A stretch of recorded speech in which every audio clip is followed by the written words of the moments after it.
when you take the KIA quiz, there will be, I believe this one has 40 questions. You have 3 tries. The instructions tell you about the percentages.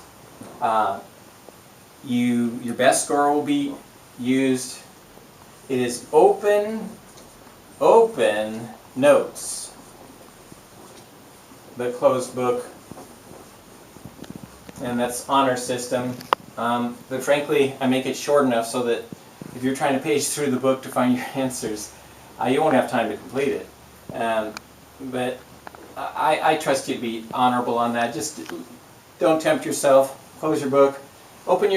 Take some notes while you're reading the book. It'll make it much more fruitful as a learning experience. Now, you can. You may wonder about finding things. I just want to make sure you know about one thing regarding, I mentioned the syllabus. So one short note on the syllabus. The syllabus is found under the section called, on the navigation bar, on the upper, sorry, let me draw the page, the wiki page. If you're looking at the wiki page, the home page, or any of the pages, on the navigation bar, about 20 lines down, it will say, and I'll magnify it, it will say Studio Resources.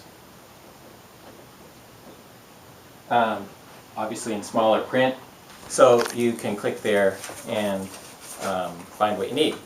Okay, now let's let me clarify what Unit 1 and Unit 2 are about, just with a quick overview. And number 1, let me tell you about Unit 0. Actually, one more thing I want to let you know about is my late and tardy and absence policy. Just very briefly, there are 3 categories for late or tardy. Late is under 10 minutes, tardy is 10 plus, and absent.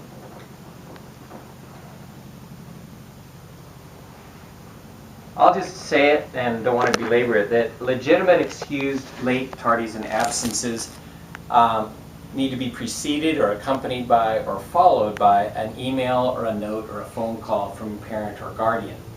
And it explains why. Was it illness, injury, family, vacation, or outing? I'm okay with family events. I encourage you. Family is very important.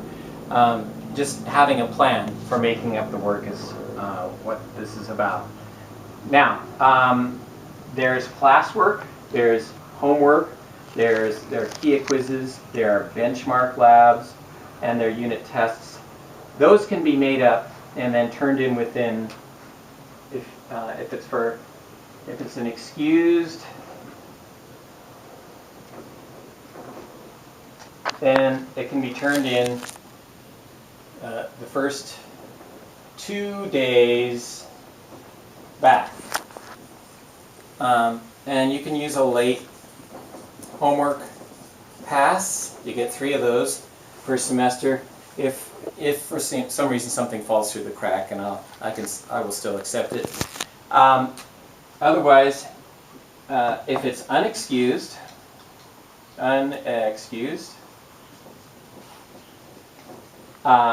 then, or after the second day, then yes, you can still use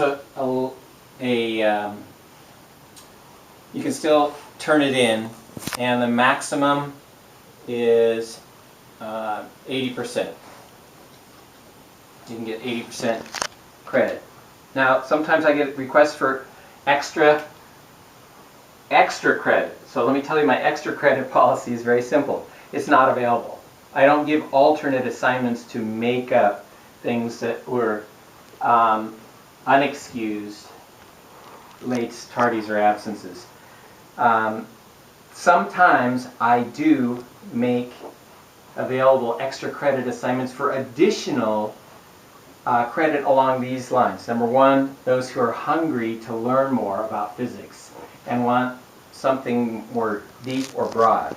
And the reward of that is more intrinsic for those who want to learn, but it's also, there is this reward that I love to write recommendations and referrals when students are getting ready for college. And I did that last semester. I've done it every semester. A couple students or more have received that from me, and I'm happy to do that. That would be one way to use additional assignments, if you want to call them extra credit. But it's not extra credit in the sense of earning a higher grade.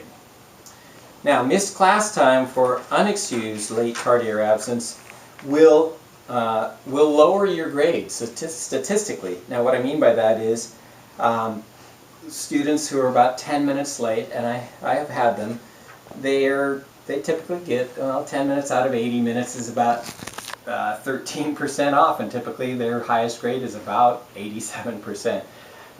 Missing labs can drop your grade very significantly if they're not made up. I just want to say that up front, that being there is essential, and I know it matters to you, so make sure that you document the reason for your absence or your tardiness.